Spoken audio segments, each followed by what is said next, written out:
ఇదే కాదు మిత్రులారా, రైతులకు ఇచ్చిన మాట ప్రకారం పార్లమెంట్ ఎన్నికలలో సన్నాసి తాటి చెట్టు లెక్క పెరిగిండు కానీ దూలం లెక్క పెరిగిండు కానీ దూడకున్న బుద్ధి కూడా లేదని నేను ఆయన చెప్పినా, నువ్వు రైతు రుణమాఫీ చెయ్యి, నేను రాజీనామా చేస్తా అని సవాలు విసిరిండు. ఆయనలోనే నేను యాదగిరిగుట్ట లక్ష్మీ నరసింహ సాక్షిగా చెప్పిన 15 ఆగస్టు లోపల 2 లక్షల రూపాయల రుణమాఫీ చేసి తీరుతాని మాట ఇచ్చిన పార్లమెంటులో 42% ఓట్లు, 8 పార్లమెంట్లు మీరు గెలిపించారు.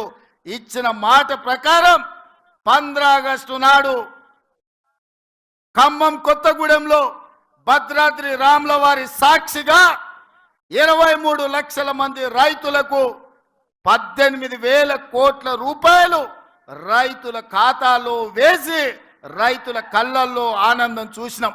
మరి ఇవాళ మా కాంగ్రెస్ పార్టీ కార్యకర్తల సాక్షిగా ఆ సన్నాసిని నేను అడుగుతున్నా, రాజీనామా చేస్తా అన్నావు కదా, సిద్దిపేటకు పట్టిన చీడ పీడ విరుగడవుతుందని ఆ సవాళ్ళు మేము స్వీకరించినాం. మరి ఈరోజు ఆ సన్నాసి ఎక్కడ దాక్కున్నాడని నేను అడుగుతున్నా. నేను వివరాలు పంపిస్తా. 2 లక్షల వరకు ప్రతి రైతుకు ఈరోజు రుణమాఫీ చేసిన చరిత్ర, ఇచ్చిన మాట నిలబెట్టుకున్న చరిత్ర.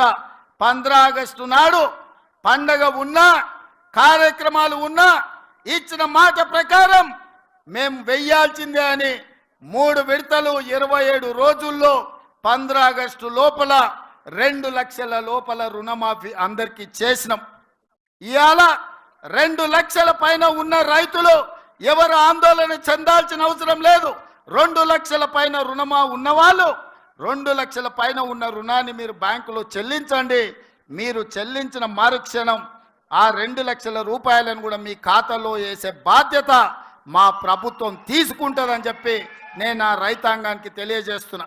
క్యూ న్యూస్ ఛానల్లో పనిచేయటకు అనుభవం గల సీనియర్ వీడియో ఎడిటర్స్ కావాలను సంప్రదించవలసిన నెంబర్ 8688926084. qnewsads@gmail.com ను సంప్రదించండి.